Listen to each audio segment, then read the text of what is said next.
Hello, it's Dawn Michelle from Boho Tarot, and I am back for week 3 of Ethany's 31 Days of Tarot. We've got some great prompts this week, so I'm just going to go ahead and jump right in.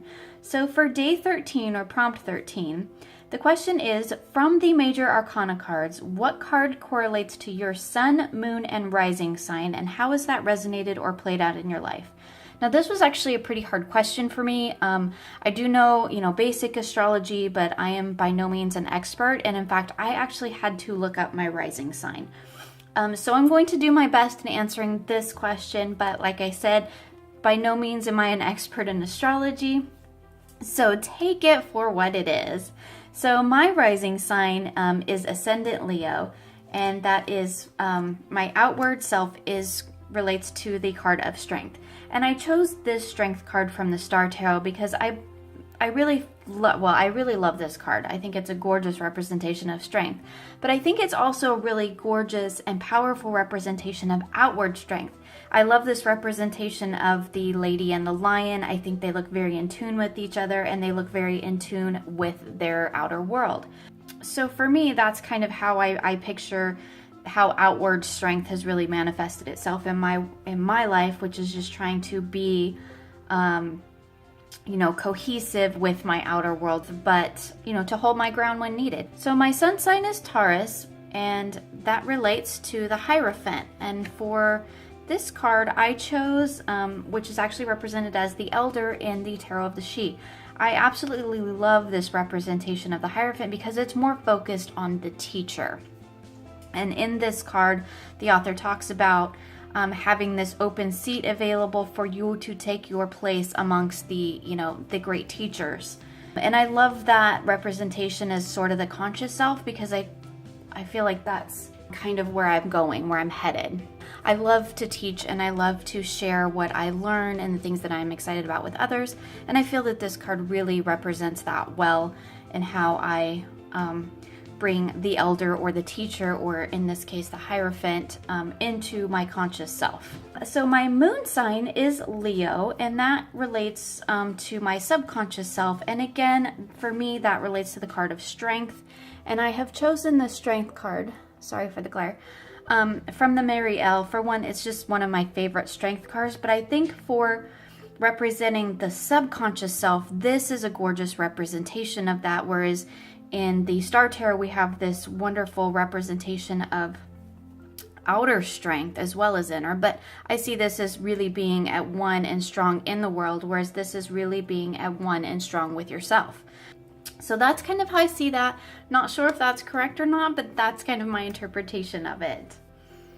We have number 14 is, which tarot decks give you the most insight by way of imagery and symbology of the cards rather than intuition or basic tarot knowledge. In terms of decks that give you the most insight by way of the imagery, I really have to pick by Anna Kay, because I think that this is a very clear and very grounded deck, and I think that you could very easily pick this deck up and read it without any prior tarot knowledge, or even without really relying on intuition too much. I think you could really read this deck strictly pictorially, and I think you would get a really beautiful and really clear message.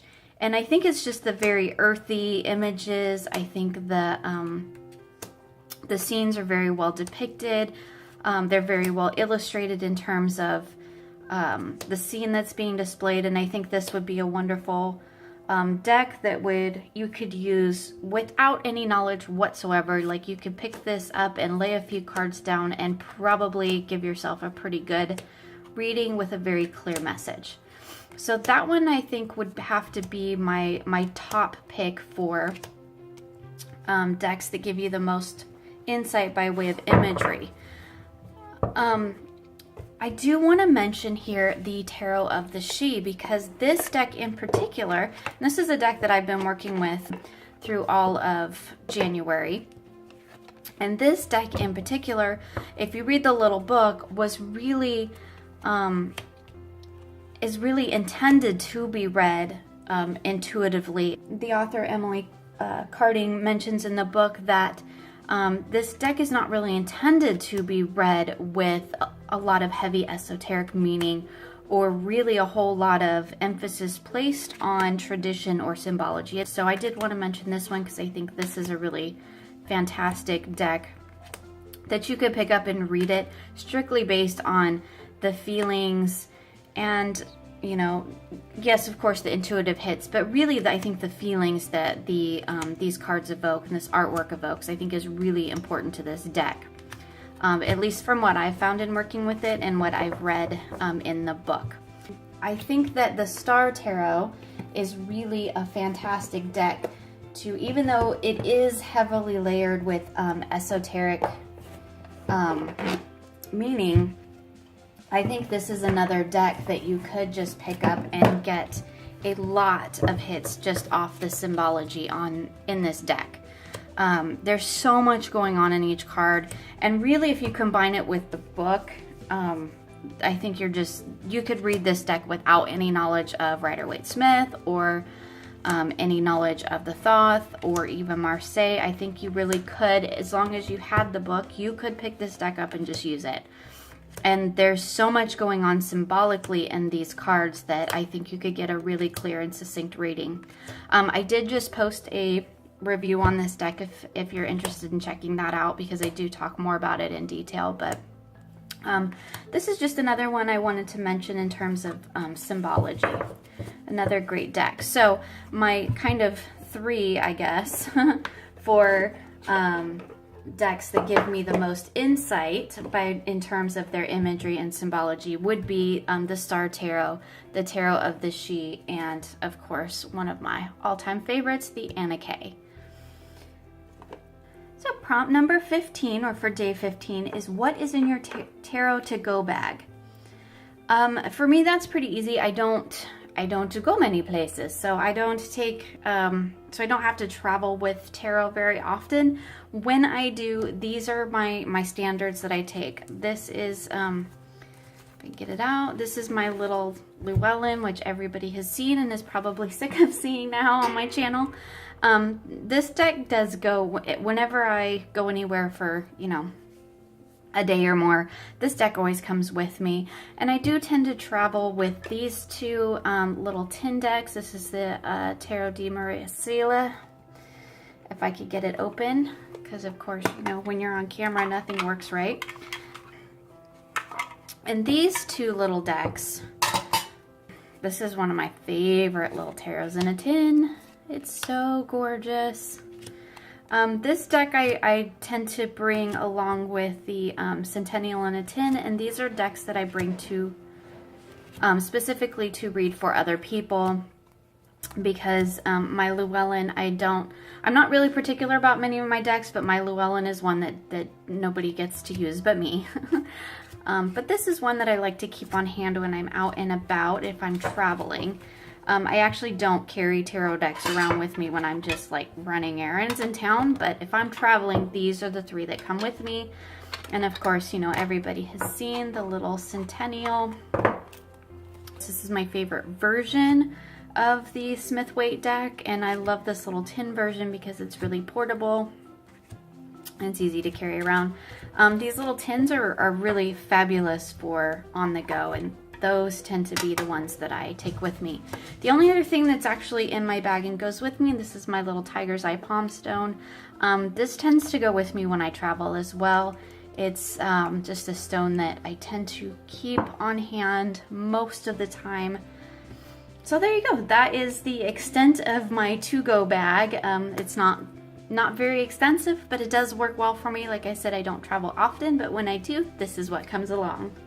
All right, so question number 16 is a fun one. It is, what tarot card in the deck do you look out for most when you get a new deck? Now, and if you don't like that card, does it ruin the deck for you? I'm gonna answer the second part of that question first, because the answer is no.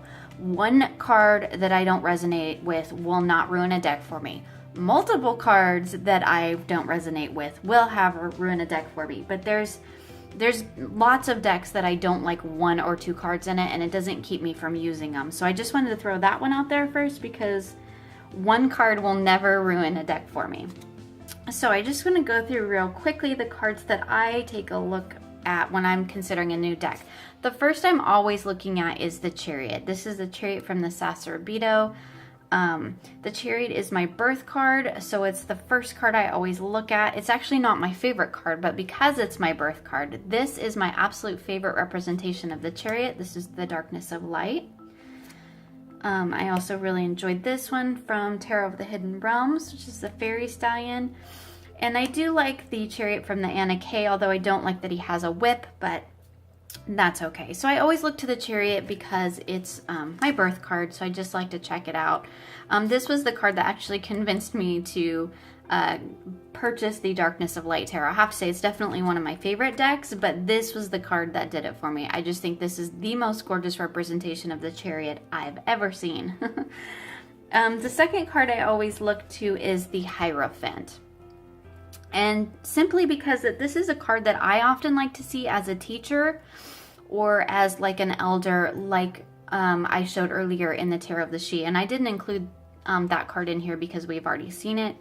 So I just pulled a couple cards again from the Sacrobito, from the Darkness of Light, Tarot of the Hidden Realms, and the Anna Kay. And I have to say that this one is not my favorite because I don't really like the priesty vibe for the Hierophant or the term the High Priest, but I do like the sort of elder vibe that you get from some of these other decks, kind of the teacher, the elder, and that's kind of how I see the Hierophant. So I always like to check a deck and see how they have approached the Hierophant.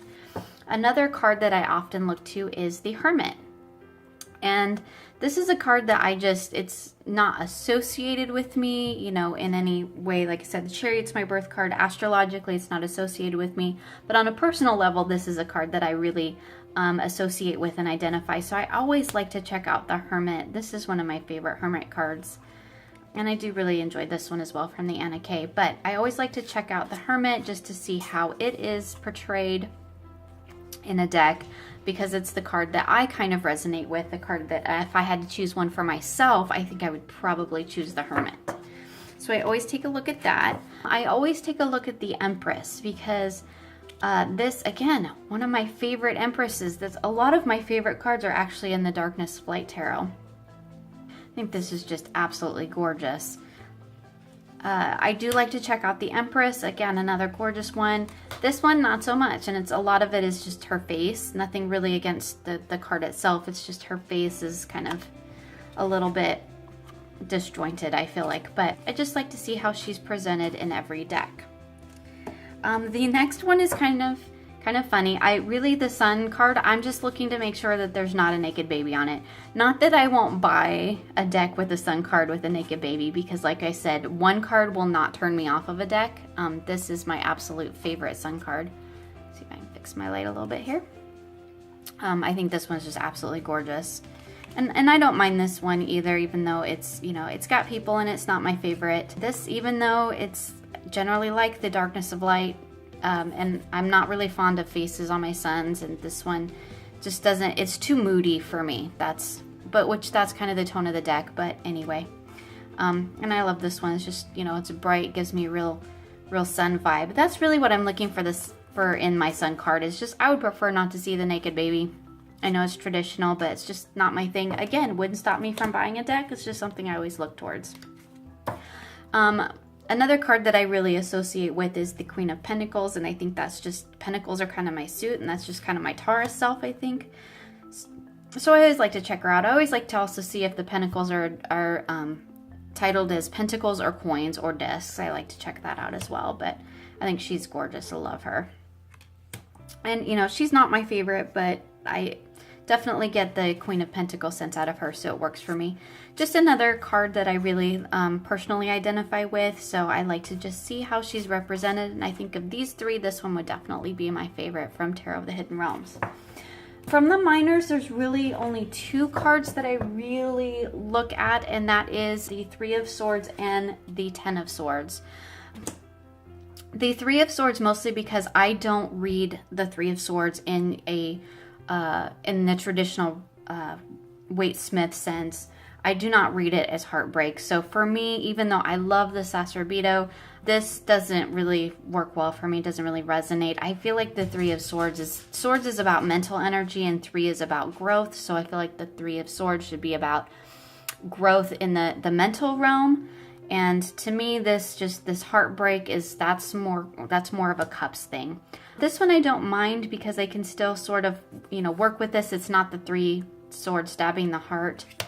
Again, another card I can work with really well because, again, not the 3 swords stabbing the heart. I prefer cards that show the 3 of Swords more as a learning, as a growth. And that's why I really like this 3 of Swords from the Anna Kay, because it doesn't show that initial just shock of heartbreak, because that's, again, not how I read the 3 of Swords. So I really appreciate decks that don't do the traditional, stabbing of the heart.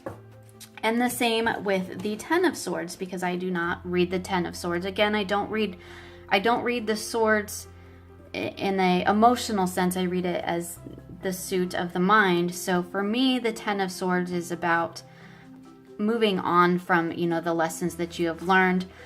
And some of these cards, I just don't like. Again, Darkness of Light, love this deck, don't really care for this card because I don't like the 10 swords being stabbed in the back.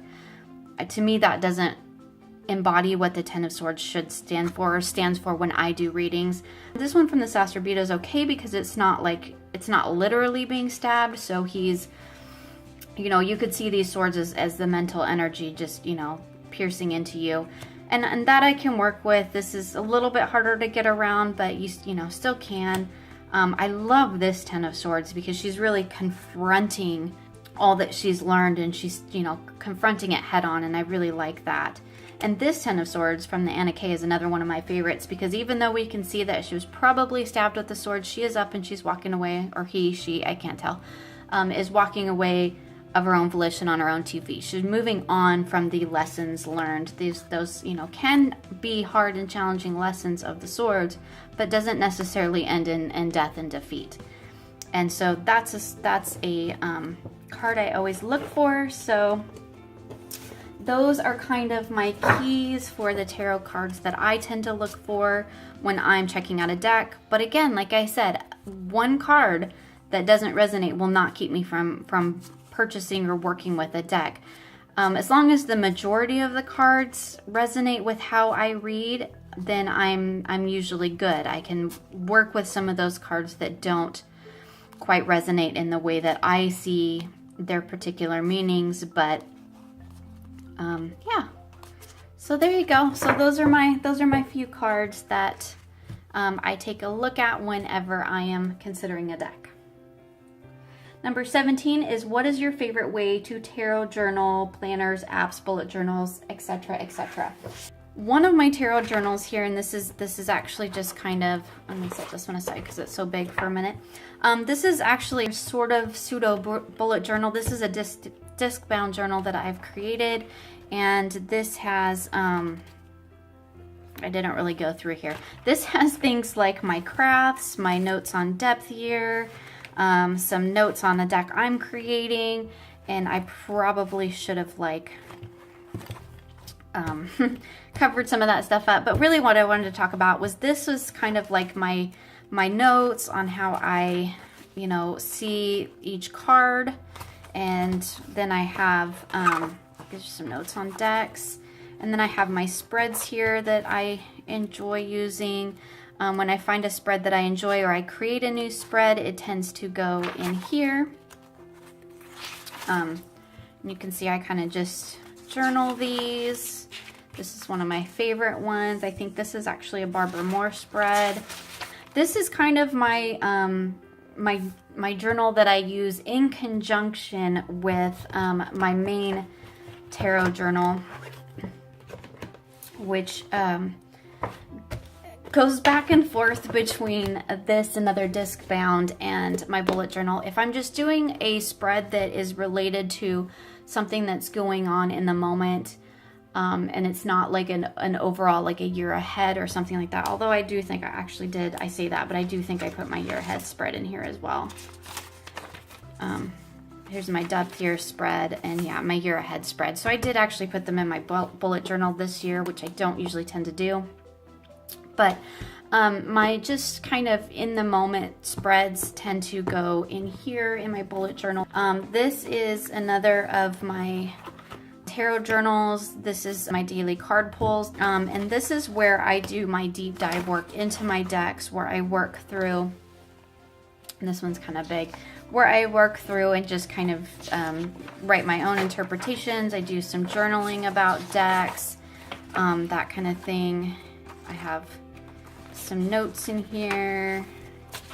And here's like some questions that I ask, and this is, you know, when I was working on the Star Tarot. So this is kind of where my keepsake stuff goes, the stuff that I want to hang on to. So without really showing a ton of personal information, that's kind of how I journal. This is kind of like my keepsake journal. I love the disc bound system because it allows me to add and move pages. My favorite part of this is that I can just easily pull these out, you know, do my journaling separately, and then I can just put them back in wherever it is that they need to belong. So I'm a huge fan of the disc bound journals for record keeping or for long-term storage. In terms of just doing my quick spreads, I tend to just throw them in my bullet journal because then they're all in one place. And the great thing about the disc bound system is that any spreads that I want to keep, I can tear them out, punch them, and then put them in my keepsake journal, and then I have them for, you know, in one place all together. These two are my like go to on a daily basis. I do use my bullet journal daily, but it's not really, I tend to do more of my note taking and my journaling and my disc bound ones because then I can move them around wherever I need them to be. So that was a really long answer for a very short question. Question number 18 is, what cards do you relate to personally? A few cards that I really relate to. The first one is, of course, the Queen of Pentacles, which I already talked about. I don't know if that's just my Taurus self, but I really do.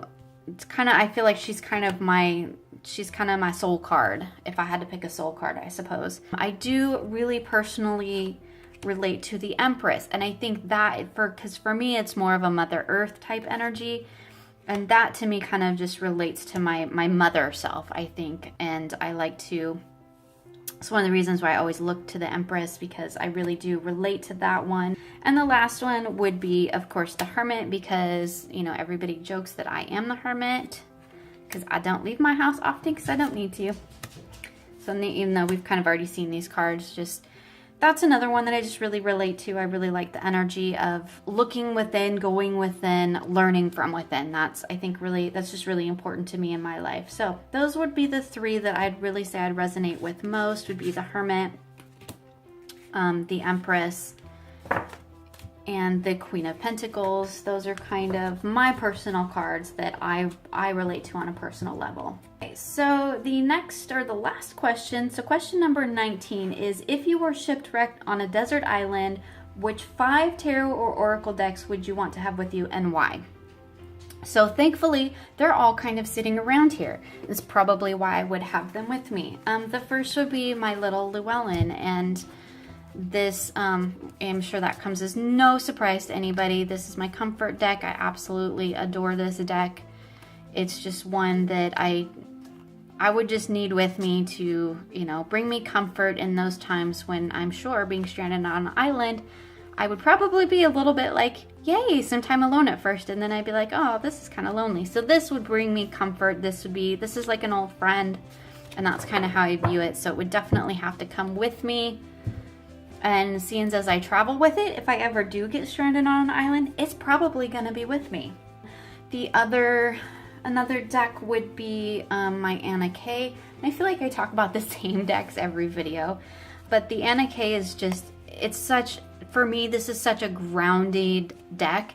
It's very earthy, it's very real. For me, it gives very clear, very concise messages. I don't want to say I don't have to think about it, but I really don't have to think about it. I can just lay the cards down. I get a really concise, really clear reading with this one, and this is like my go-to for just you know, my everyday kind of salt of the earth questions, just the, you know, in the business of living, this is the deck that I turn to. It resonates really well with that grounded, earthy kind of very human energy, and I really love that about it.